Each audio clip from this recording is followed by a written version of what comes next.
Oh, hello, great readers. I'm Belchan. I'm Nimikung. I'm Banchan. In this class, I'll read to all part of Great Expectations. As. Al.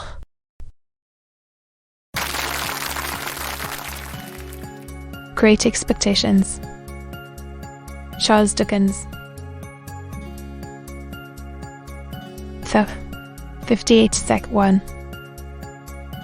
My native place and its neighbourhood before I got there. I found the blue boring position of the intelligence, and I found that it had made a great change in the boy's demeanour into property. It was evening when I arrived, much fatigued by the journey I had so often made so easily. The boar could not put me into my usual bedroom, which was engaged probably by someone who had expectations. The odd accommodation the boar could have given me, and the quality of my dreams was about the same as in the best bedroom. Early in the morning, while my breakfast was getting ready, I strolled round Bicetta's house. The windows, announcing a sale by auction of the household furniture and effects. Extwick. The house itself was to be sold as all building materials, and pulled down. Lot 1 was marked in whitewashed knee letters on the brewhouse. Other lots were marked off on other parts of the structure,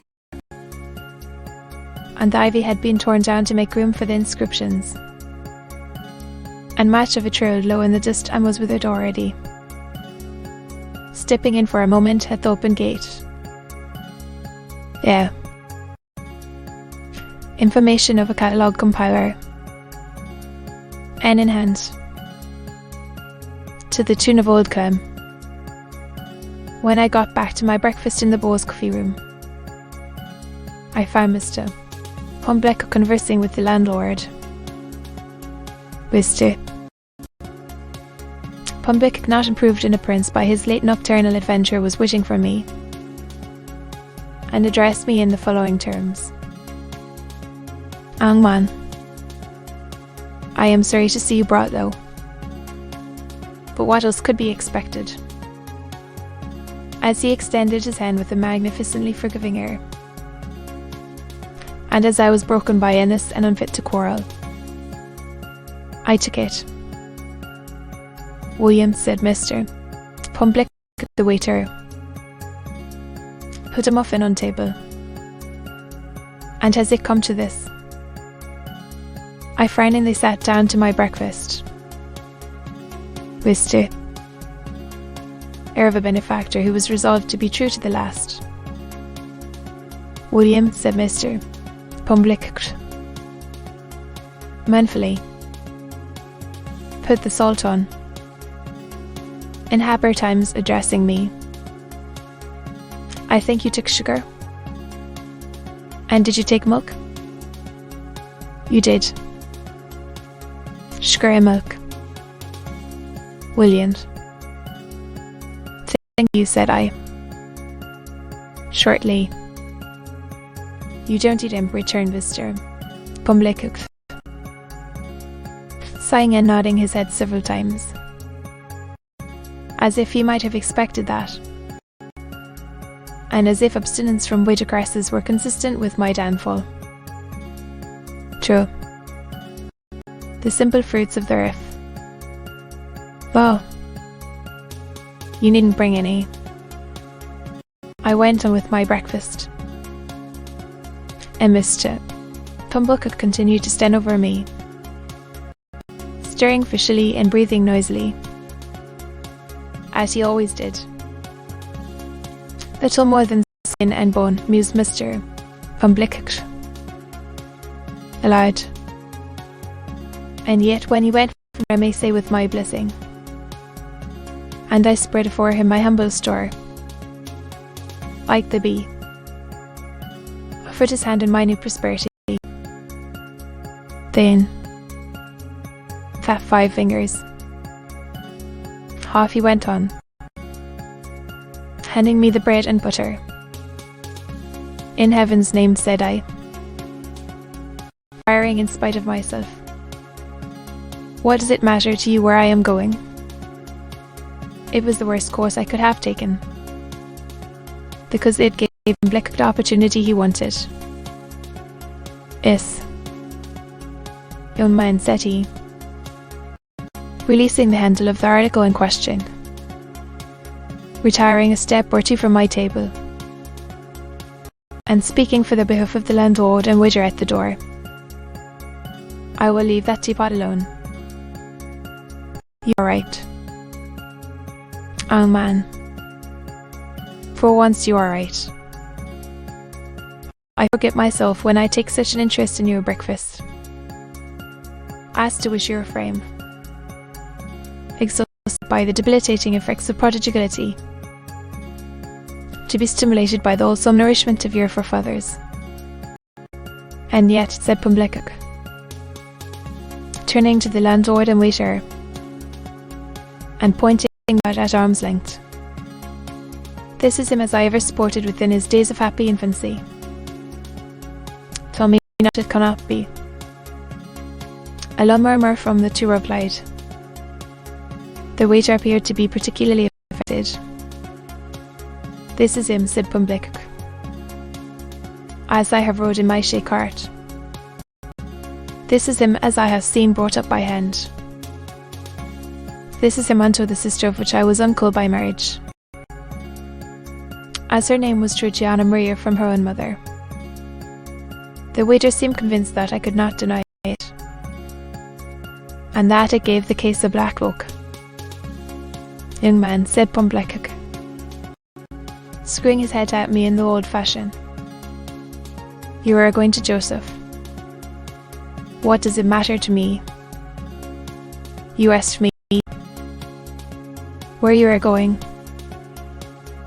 I say to you, the waiter coughed, as if he modestly invited me to get over that. Now, said Pumblekuk, what was perfectly convincing and conclusive. I will tell you what to say to Joseph. Here is squires of the boar present, known and respected in this town. And here is William. You do not, said William. In their presence, pursued Pumblekuk, I will tell you. Young man, what to say to Joseph? Says you. Joseph? I had Stacy, my earliest benefactor and the founder of my fortunes. I will name no names. Joseph. But so they are pleased to call him uptown. I swear I don't see him here, said I. Say that likewise, retorted Pumblekuk. Say you said that. Though you quite mistake him, said I. Says you, Pumblekuk went on. Joseph. I have seen that man. And that man bears you no malice and bears me no malice. He knows your character, Joseph, and is well acquainted with your wickedness and ignorance. And he knows my character, Joseph, and he knows my want of gratitude. Yes. Joseph, says you, here Pumblekuk shook his head and handed at me. He knows my total deficiency of common human gratitude. He knows it, Joseph, as an king. You do not know it, Joseph, having no call to know it. Indeed, donkey as he was, it really amazed me that he could have a face to Douglas to mine. Says you, Joseph. He gave me a little message, which I will now repeat. It was that, in my being brought low, he saw the finger of providence. He knowed that finger when he saw Joseph, and he saw it plain. It pointed at this writing: Joseph, reward of ingratitude to his earliest benefactor, and found no fortunes. But that man said he did not repent of what he had done.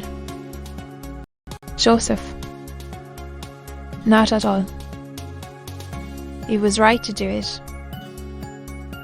It was kind to do it. It was benevolent to do it. It's pity, said I, scornfully, as I finished my interrupted breakfast. Squire of the Boar, Humblicock was now addressing the landlord. And William, I have no objections to your mentioning either uptown or downtown, if such should be your wishes, that it was right to do it, kind to do it, benevolent to do it. With those words, then Buster shook them both by the hand, with an air, and left the house. To be continued.